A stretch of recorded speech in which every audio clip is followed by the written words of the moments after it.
So guys, what's going on? Welcome back to another Red Manx TV video, and in this video today, this will be the match preview for our game on Sunday as Manchester United will be heading to London to take on West Ham. So if you do enjoy this one today, guys, make sure to smash a like on today's video. If you are watching the channel for the first time and have not subscribed, then what are you doing, guys? Make sure to be doing that by hitting that red button in the bottom right corner of today's video. And as always, guys, let me know your thoughts down below, and also let me know your score predictions in the comment section as well, and I'll make sure to reply to any of you lot down below later on today. But the other day, guys, Brighton 1-0 against United, losing that game.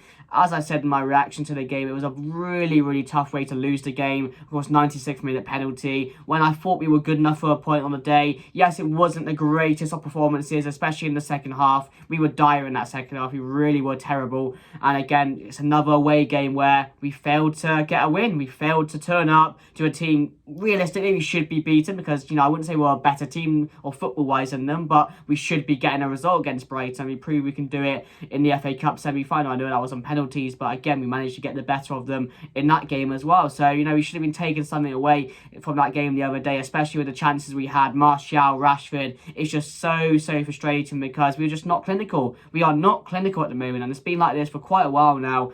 You know, so many times we come on these videos and saying Rashford should have scored that. I know Rashford's been really good for us this season, but there's also moments where you're thinking, you've got to score that. You've got to score that goal. Even though he's on a terrific season, there's still things you can criticise about a player. Then Martial, you know, chance after chance, he just can't put the ball in the back of the net. Anthony gets loads of chances, can't put the ball in the back of the net. Jadon Sancho, loads of chances, doesn't seem to be able to put the ball in the back of the net. Bruno as well, I know he's not a striker, but at least he can do it sometimes, you know what I mean? So it is very frustrating, and some people from that game the other day saying, oh, could Manchester United now drop out of the top four? I've always believed, or over the last couple of weeks or so, or months to be fair, I believed we were getting top four, because I just think, I know Liverpool are probably going to win all their games, or the rest of their games this season, because they have really nice fixtures, but we also do as well. And our home form this season is basically why we're in the top four. We've been so good at Old Trafford this season, and it's been the one positive thing, or one of the major positive things that has returned under Ten Hag for Manchester United. So I think we have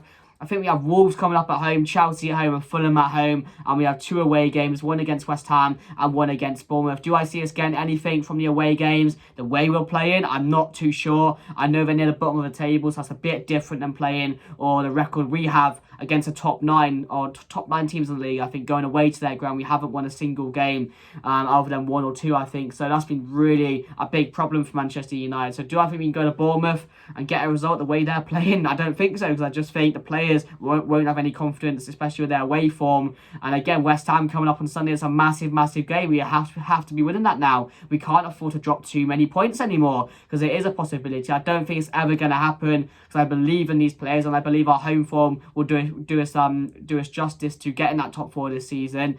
But yeah, there are people saying there are some concerns about it. There really are. So we have to be switched on. The players have to turn up, because in these type of games, going away to teams, the players should be hungry. They should want it more, because you're going somewhere hostile, you know, hostile atmosphere, the ground against you. You have to turn up in that. Good teams and good players turn up in that occasion, and we're not doing that this season. And I know I said in the reaction, and I've said it so many times this season, it is about learning your strengths and weaknesses. And Manchester United, however you want to see it, will always have so many weaknesses. And there's probably more weaknesses than strengths for Manchester United. But that's just the learning curve of a first season for a manager, because I do think we're improved. We've done really well. I think the progress is there to see, to be fair, for Manchester United, considering last season before that. I know we've had better seasons. I know we finished second under Solskjaer and that, but it's just more positive here. We're liking the football a lot more. We're seeing the positive things, and you know, we're believing in these players again. And you know, we're still an issue, and maybe tiredness is coming into it. I don't want to use that as an excuse, but we played the most games out of anyone in Europe this season, haven't we? So you could use that as an excuse. I do think it's probably we're allowed to, because of the amount of games we have. But yeah, we still should be, we still should not have that terrible away record. And it's down to mentality. It really is just down to mentality. And I said it's been a problem.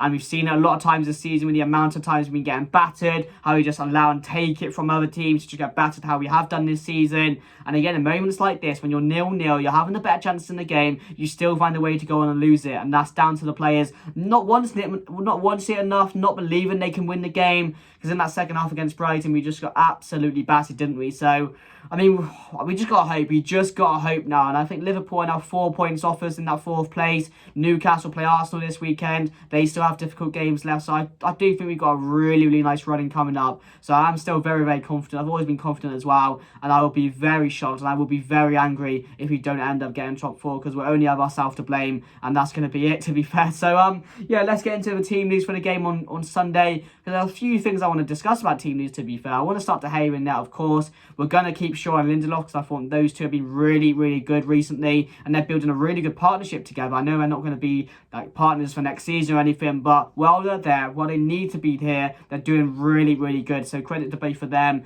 They'll both start for this game, and I'm going to go Wan-Bissaka and Diego Dalot. I think that's what it's going to be again. Yes, you could play Malacia in this type of game, but I just don't think... Our defence wasn't a problem. Yes, we were making a few mistakes in that Brighton game, but I thought overall our defence was really, really good, and that's the only reason why we probably deserved to get a point out of that game, even though Brighton were the better side in it. And I mean, they deserved it, didn't they? Because they were fighting until the last second of the game, and they probably deserved what they got in the second half, considering our performance. But yeah, that's my defence going into the game. Then I am going to put Eriksen back into this team, because in that midfield against Brighton, I just think we look lost at times. We're getting run over in that midfield, and again, I said it, Brighton are the best footballing team in the league by far, in my opinion. Yes, you have Man City and that, but the way they play football, they just dominate teams. Whoever it is in that midfield, they just run you over, and especially against like a Casemiro, who's not fit out to play against like Enciso and players like that who are very speedy. So, I mean, I would definitely go Eriksen and Casemiro. I do think that's what's best for us in that midfield. I know it's not the quickest of midfields, I know, but it has the experience in there.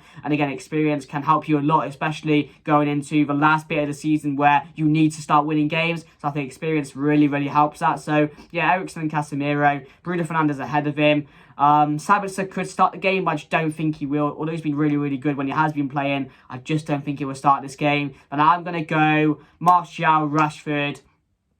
I actually think I might go Rashford up top, because I do think Martial has been really, really poor recently. So I do think Erik ten Hag could drop him on the weekend. I'm not saying it is. I wouldn't be surprised if it is Martial, Rashford and Antony. But I would give Sancho another go at left wing, to be fair. That's not just because I like him, but because recently we've seen quite a bit more from Sancho. And it's quite good. Yes, he didn't do much off the bench, but he was given like 5 minutes to make an impact. And I tell you what, one thing I absolutely hate, and I don't care how anyone says it, bringing a sub on for 5 minutes is going to be, has to be the most pointless thing a manager can do. Because by the time you're warmed up, or you're into the game, the whistle blows. Like, I don't see the point of bringing on subs with 5 minutes to go. Bring them on with 20, bring them on with 15, so they can at least warm into the game and maybe be able to make an impact come the end of the game. So I never get why managers do that. But yeah, I'd definitely go Sancho on the left, Rashford up top, and I would definitely go Antony on the right. I just think that's probably what could work out for us on Sunday. I think Martial, he's just not getting it at the moment, is he? I mean, he's just not making an impact, and it is frustrating. So, yeah, that's my team going into the game, guys. Let me know your thoughts down below. A bit about West Ham, guys. Of course, they are managed by David Moyes, former Manchester United manager, of course, who needs to get a win on Sunday. That's it. That's how it is going to be for him. He needs to get a win. They're in a relegation scrap, which I'd never thought I would say, but they've been really bad, but they're coming a week again right now, to be fair. They were really good at Liverpool. Was it Liverpool who they played? Yeah, they were really good at Liverpool. Unfortunate to lose that game. We're resilient against City, but again, that's Man City. They're always going to go on and win that game in the second half and score 3 or 4 goals. So they didn't really stand much of a chance there. But if they can get into the game, if they can frustrate us, and if they can get the first goal, I think we'll be in massive trouble in this game. So I do think Moyes could, the way West Ham are playing, could get a result over us this season. I don't want it to happen. Of course, we need to win this game. It's a game I see that we need to be winning. They're near the bottom of the table, and we need to make sure now we get top 4 this season. I know that I'm going to put it on the home games more than the away games. We need 9 points. We need 9 points. That's how it is to secure top 4. We need to win probably Wolves, Chelsea, and Fulham at the end of the season are probably our best bets at that, knowing our away form. So, yeah. West Ham, it's going to be a very, very difficult game. They're fighting for survival in the Premier League, so they're going to want it, especially with being at home with a crowd on top. it is going to make it very, very difficult for Manchester United to get a result. You know, Antonio up top definitely going to be able to cause Luke Shaw and Lindelof a lot of problems in that game. You know, they've got tricky players, Jared Bowen, Paqueta as well, who I really, really like. I think it's been really, really good for them, especially recently as well. Declan Rice in the midfield, a player Manchester United have been linked with. So they have players in that team which can hurt us as well. So all over the pitch, to be fair. I mean, their defence is definitely to be got at. I think if we can get Rashford going, or Sancho, or Anthony, or whoever it is going to be starting the game on Sunday, we can definitely get at this defence. But it's important that we quiet down that crowd. We start really, really well, and we take our chances, because we're not going to get too many chances now towards the end of the season, because it's coming to that point where we need to start picking up points and winning games. So my score prediction, I'm going to say Manchester United to win this game 2-1. I do think we'll concede, but I just think we'll have enough, because if we get our first goal, West Ham's heads will drop, and like they have done this season, to be fair, like they have done this season a lot of times, to be fair. But yeah, I'm going to go 2-1. I'm going to say Sancho and Bruno Fernandes to score. I do think they're going to have the chances, and I wouldn't be surprised if they do take an early lead, because then we'll actually see how Manchester United do react. But another away game, I'm not too confident going into it, to be fair, but I do have a feeling we're going to win this one this time. So I'm going to go 2-1. If you did enjoy this video, guys, make sure to smash it a like. That'd be much appreciated. If you did enjoy as well, please share the video. Please subscribe to the channel as well. Be much appreciated. I think we're very, very close to 5,700 subscribers now. So if we can get that very soon, that'd be much appreciated. We might be at that now. I'm not too sure how it's going. But yeah, make sure to do that. Subscribe, like, and share as always. And anyway, guys, that's me done. And hopefully I'll be coming on here Sunday night talking about something positive, because it's been a while since that FA Cup result, to be fair, and we haven't had too much good to talk about from these players. So the players need to step up. They need to show up now, and really hope we do get a result on Sunday. So yeah, guys, that's me done, and I'll see you guys later. Goodbye.